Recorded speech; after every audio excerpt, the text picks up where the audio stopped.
हमार रानी की काथे कहे छो तू आय हमारा कूलर लगावाई देता हो। अच्छा अच्छा अच्छा तोरा ला कूलर लगवा दियो कूलर। साला ये गर्मी के दिन में ना बहुत गरम लगा है। तोरा कहाँ गरम लगा हो? अरे वाह ओ मेरे को आइसक्रीम रख दिया ठंडा लटई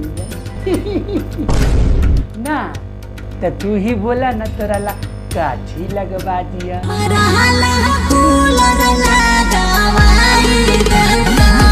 अच्छा कूलर ना तोर बाप छोड़ के गलो रही पैसा के मंगिया जरे हैं हमारे ला कूलर लगवा मैं थपाक से साला यही देखने के पराक